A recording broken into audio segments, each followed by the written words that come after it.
Esse pensamento, o pastor Luiz também, ele disse, era humilhante para Israel, quando a arca de Deus era roubada pelos inimigos. Então o sacerdote fazia o sacrifício, mas na hora de levar o sangue para o propiciatório, que era a tampa da arca, né? Aqui o propiciatório, quando chegava o momento do sacerdote trazer o sangue para o propiciatório, não existia arca, foi roubada pelo inimigo. Por causa do pecado, Deus permitia que o inimigo entrasse e roubasse o grande tesouro de Israel, que era a arca de Deus, o lugar onde Deus queria falar, ministrar, abençoar. Então eles perdiam a arca, eles perdiam o oráculo de Deus, eles perdiam a boca de Deus. Então o sacrifício ficava incompleto. Fala para o seu irmão, sacrifício incompleto. Sacrifício incompleto. Não pode. Muitos crentes fazem sacrifício incompleto. Eles oram a Deus, mas estão com o coração cheio de mágoas. Eles leem a Bíblia, mas estão com os olhos cheios de cobiça, de inveja. É um sacrifício incompleto. Enquanto o sacrifício não é completo, não é perfeito, enquanto o sacrifício não é perfeito, não é aceito, enquanto o sacrifício não é aceito, Deus não responde com fogo, Deus não responde com poder, Deus não manifesta o seu poder, a sua palavra. Por isso nós não podemos perder a arca de Deus, a palavra de Deus, o conselho de Deus. Hoje a igreja está levando a arca em seus ombros, e ela tem que levar até chegar no templo celestial, na presença do rei, para que então a glória dele, a glória do Senhor possa encher toda a casa e toda a terra, como as águas cobrem o mar. Nós, a igreja na terra, a igreja de Deus na terra, tem a missão de carregar a arca de Deus nos seus ombros, e precisamos nos santificar, e precisamos ministrar a Deus as nossas orações, a nossa humilhação e o nosso louvor, e caminhar no sentido para o céu, no sentido para a presença do Pai, no trono da sua glória.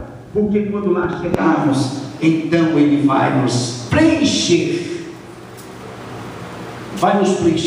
completamente com a sua plenitude, para vivermos na presença dEle para sempre.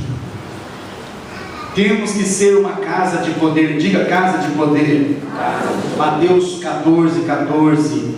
Vieram a Ele no templo cegos e coxos, e Ele os curou. Então veja, depois que Jesus expulsou do átrio da casa de Deus os vendilhões, os cambistas, depois que Jesus colocou eles para fora, esvaziou o pátio, e ali entrou as pessoas que estavam lá fora, que não eram bem-vindas, que não eram aceitas, porque talvez eram pobres, porque talvez eram sujos, porque talvez estavam doentes, enfermos, eram fétidos. Então depois que saiu do átrio da casa de Deus, os comerciantes, os impuros, os avarentos, os arrogantes, os pecadores, os verdadeiros pecadores, que eram os religiosos judeus na época, então entrou o povo simples e humilde, e Jesus os curou. Jesus manifestou o seu poder depois que Ele purificou o templo. Nós queremos tanto o poder de Deus, mas o poder só vem depois da nossa purificação. O poder só vem depois da nossa santificação. Falando do fogo no altar, o tema desse congresso, eu ministrei para os líderes, o culto de líderes aqui em novembro, exatamente esse texto, amém? Lembra?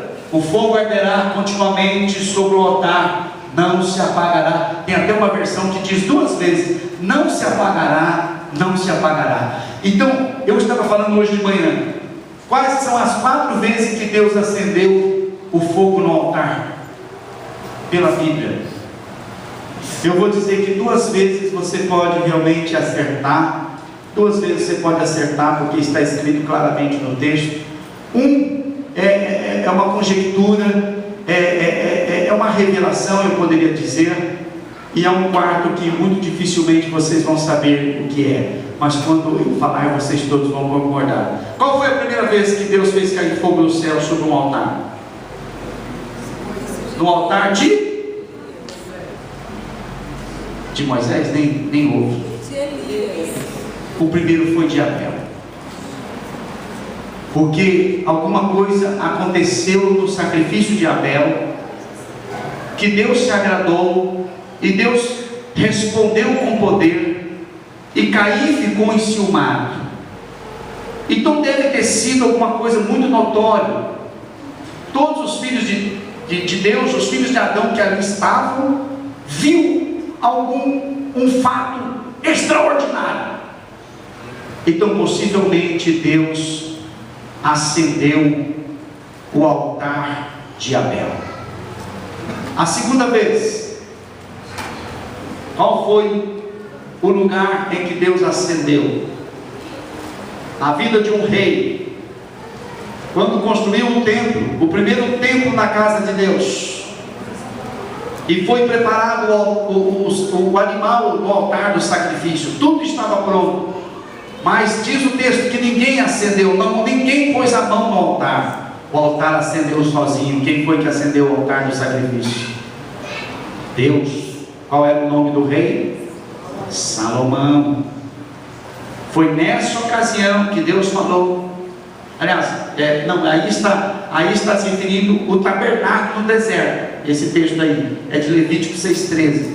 Mas foi a mesma ideia. Deus falou para Salomão, o mesmo mandamento, que o fogo que Deus acendeu não pode apagar. Por isso o altar não podia apagar. Dia e noite aquele altar tinha que estar aceso. Dia e noite os sacerdotes tinham que viver num turno, numa escala, para que não faltasse sacrifício e não faltasse lenha. E de manhã o altar era limpo, era limpado, purificado, tirado as cinzas, tirado ali a cinza dos animais também que queimava, limpava o sangue das paredes do altar, e punham mais lenha, mas o fogo não apagava. O fogo não apagava. E como está muito bem ilustrado nessa página, nesse mural, esse fogo que está no seu coração é a presença de Deus, é a presença do Espírito Santo.